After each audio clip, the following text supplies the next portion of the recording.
Swayam Prabha. Digital India. Educated India.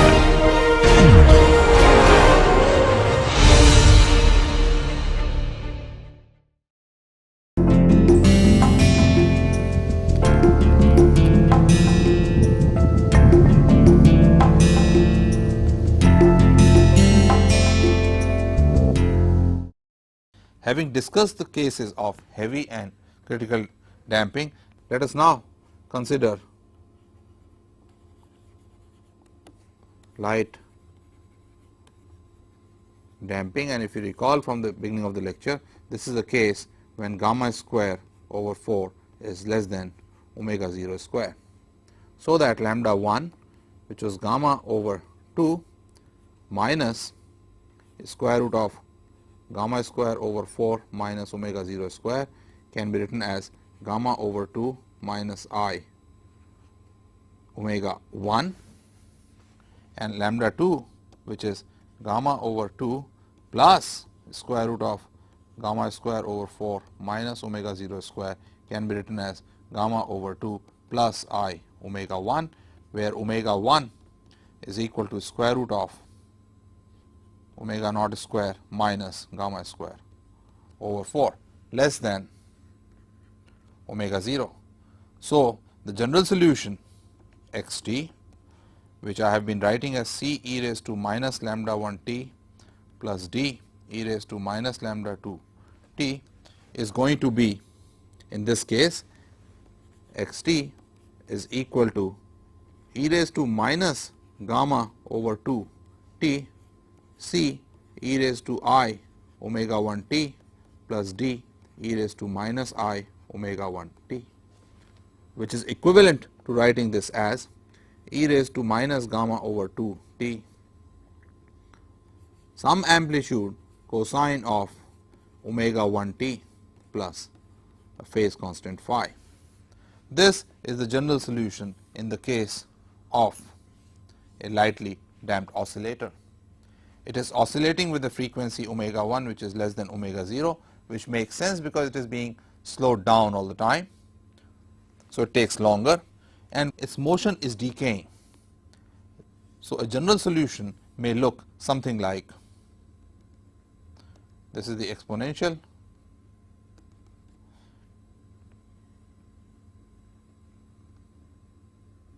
like this. The distance keeps on decreasing with time.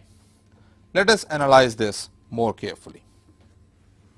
So, if I were to write x t is equal to c e raised to minus gamma over 2 t cosine of omega 1 t plus phi, and take the case of where I took this oscillator, stretched it out by a distance, let us say a, and then let go, how would the solution look? So, since x 0 is equal to a, this would be equal to c cosine of phi, and x dot 0 is equal to minus gamma over 2 c cosine of phi minus c sine of phi,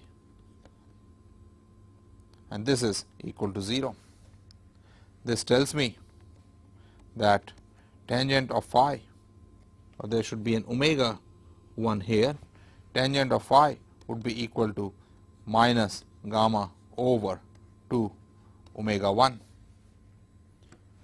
and from that I can also calculate what coefficient c should be, since a is equal to c cosine of phi, c is equal to a secant phi, which is a square root of 1 plus tangent square phi, which will be equal to a. I have already calculated the tangent, plus gamma square over 4 omega 1 square. So, the motion when I take the particle out and leave it is going to look like x t is equal to a, the distance up to which I pulled it out is a, gamma square over 4 omega 1 square e raised to minus gamma over 2 t cosine of omega 1 t plus phi, with tangent phi being minus gamma over 2 omega 1. If I were to plot this, it starts with a distance a here, and the motion goes something like this, because there is a factor of e raised to minus gamma over 2 t multiplying it. So, this is how the motion looks like in lightly damped case. X t equals a square root of 1 plus gamma square over 4 omega 1 square cosine of omega 1 t plus phi, with phi being tangent phi being minus gamma over 4 omega 1. So, slowly the particle starts losing its amplitude. Most of the time when we talk about a lightly damped oscillator, it is the case where we do not want damping to be there. So, we want gamma to be much less than omega 0. In that case, you will see that omega 1, which is equal to omega naught square minus gamma square by 4, is roughly equal to omega 0, and tangent phi that we looked at minus gamma over 2 omega 1 is also roughly equal to 0. So, I can write the general solution as amplitude e raised to minus gamma over 2 t cosine of omega 0 t. Let me call this the case when gamma is much less than omega 0, very lightly damped oscillator. It so happens that in these cases there are two time scales, one related to gamma and one related to omega 0. Therefore, I can talk about averages of the system energy and so on over a few cycles. Let me explain further. If gamma is much less than omega 0, you will see that by the time the solution decays significantly, there have been many oscillations of the system.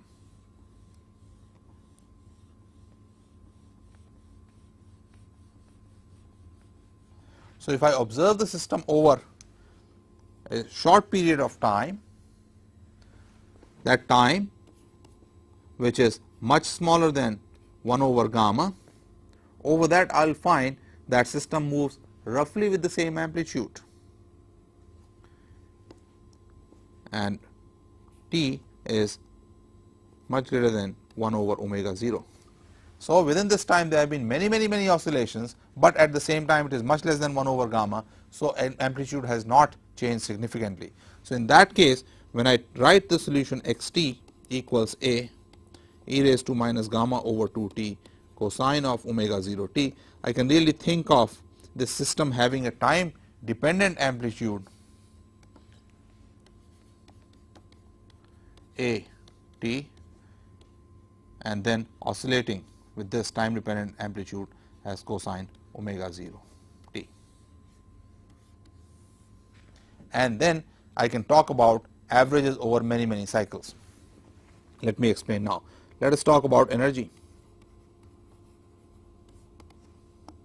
Energy E is 1/2 mx dot square plus 1/2 k x square.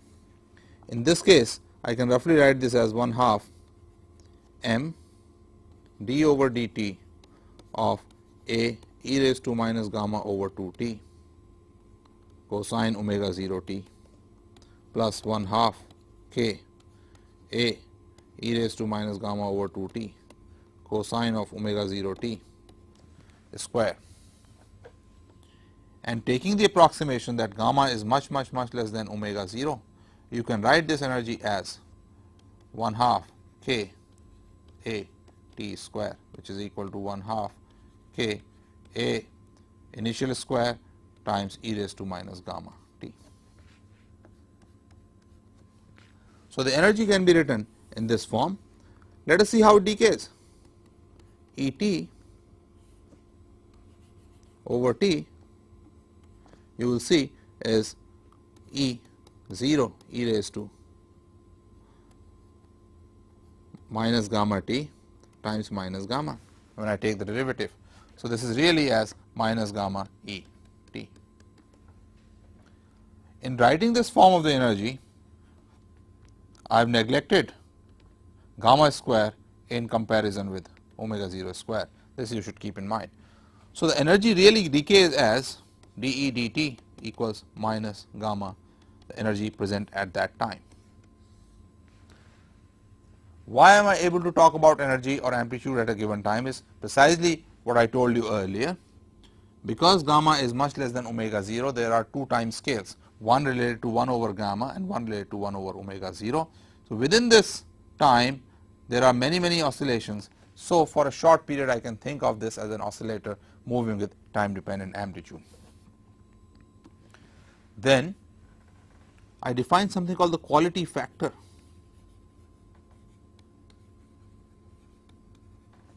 for a lightly